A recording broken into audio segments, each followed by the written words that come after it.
Hey guys, my name is Kovalenko. I'm a stand-up comedian from Ukraine, and I'm doing empty room stand-up comedy shows.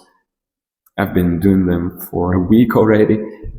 I do that in English. It's not my first language, so I know the reaction of audience to my jokes in Ukrainian, but doing it into an empty audience in English, it's been a challenge. So I think it's going to be an interesting cultural exchange with you, and I have to explain a bit the situation so that my jokes are more acceptable maybe, or understandable to you guys wherever you're from. This video is about our challenges here in Ukraine, like where we've been going through the war for over 4 years now, and after some of the drone attacks we've got no electricity at all for weeks, even months, and people try to find a way, for government to see them. So sometimes they block the roads. They have to believe in something, I suppose. And the other part is going to be about my family. And some of you might find these jokes inappropriate, but, well, I've been living with these people for my whole life, and I find fun parts of living with them, and I hope you enjoy it. So let me know, what do you think about this video? Follow me here, and let's see where this comedy show gets me to. And now to the main part. Hello everyone, my name is Kovalenko, and I decided to make this video at once for the first time, my whole material right here, right now. Thanks everyone for support. I'm a comedian from Ukraine, and I've been living here for all my life. It's like almost 30 years, and the last 4 years it was all about the war, so it's hard. Throughout this time, throughout these 4 years, I can tell you one thing, that for the most part of the year we usually live without electricity. And looking through the latest news about Cuba, I sometimes call Cuba Little Ukraine now, I think that this war made us, Ukrainians, like the cockroaches. The neighbors want to kill us all the time. We are not afraid of nuclear weapons. And every time that there is no light, we're gathering in groups. But the moment that the light is on, everyone just runs away. And I've got one person in my family who had no electricity this winter at all. It was my aunt, and I once visited her.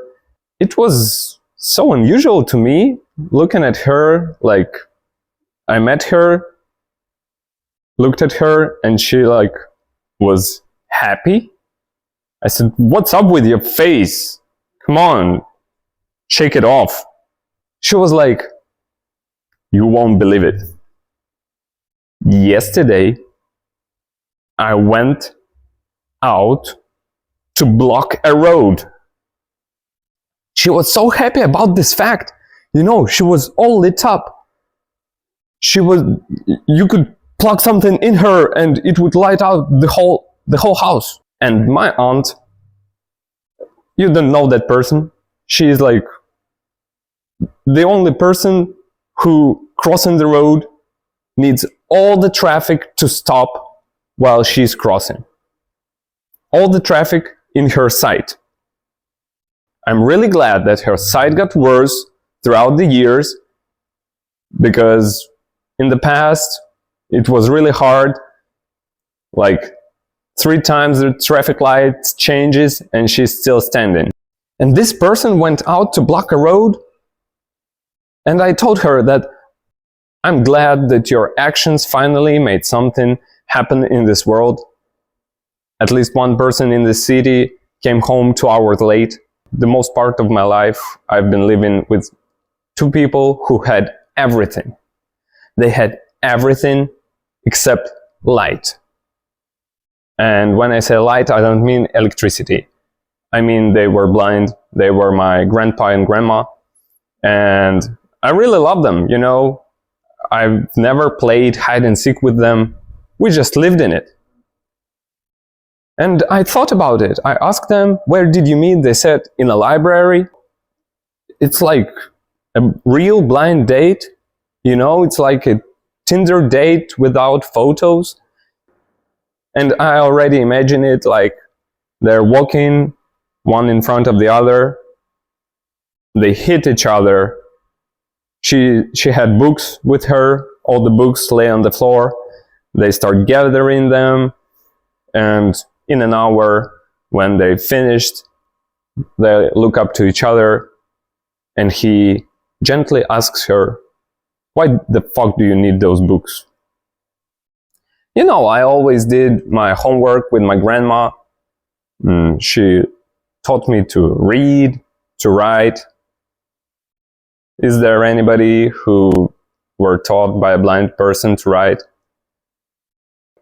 Well, I still have handwriting in brailles. Actually, it's a bit of a problem because when I was growing up, my grandma made all these, how do you call them? I don't even know how you call them.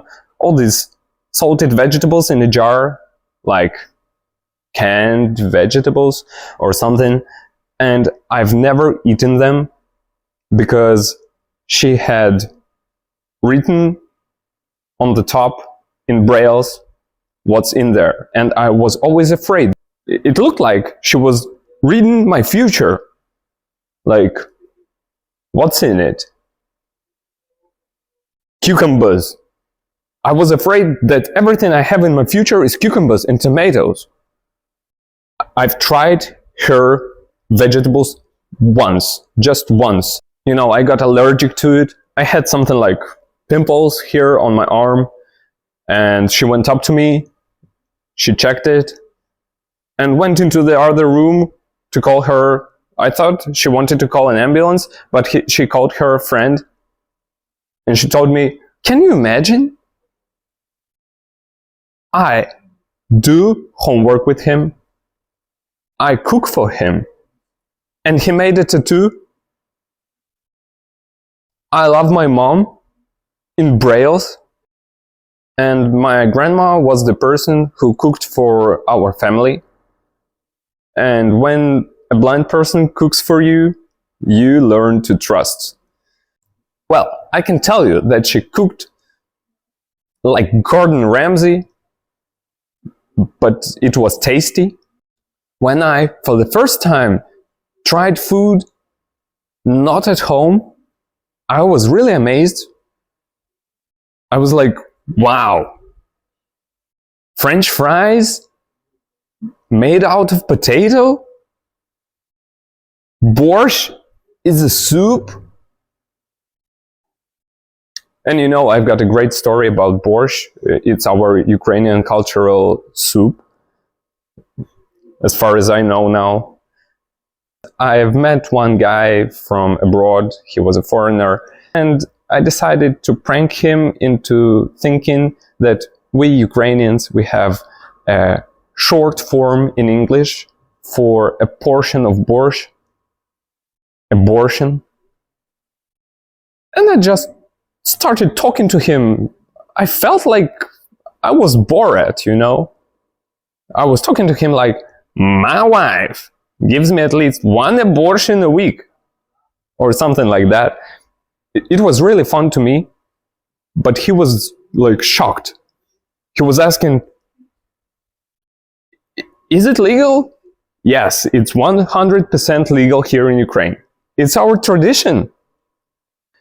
And we were in a restaurant when the waiter came up to us, and he asked her, 2 abortions, please. 1 for me and 1 for my friend. And she was looking at us like, well, it's long overdue, as I see. Going back to my grandparents, my grandpa, he's great. He's 85 years old now, and he's a fan of football. Like my grandma said, we never had problem with alcohol, but we always had a problem with football. He drank beer only while watching football, or as you call it, soccer. But the problem was that the football channel broadcasted football 24/7. So my grandpa drank every day. Once took my grandpa to a real football match. That time I felt like I'm a dog that is taught to do the commentary on football and bring beer. And at some point throughout the match, the other team's fans, they decided to have a fight with our fans.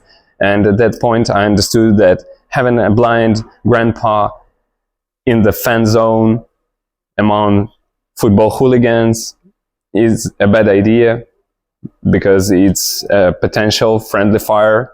And actually my grandpa, he's not fully blind. He's just one eye blind. The other one is a glass eye. And he told me about it just when I was 22 years old. I was really amazed, because all the time I thought that I was talking to a healthy eye. And when I was small, throughout my childhood, I thought that my grandpa was a magician, because sometimes he would take his eye out like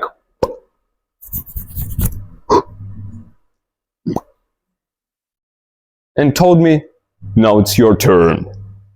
And now I understand that having this type of humor of our Ukrainian people, that having such a great mentality, it would make us go through whatever we have to go through, you know.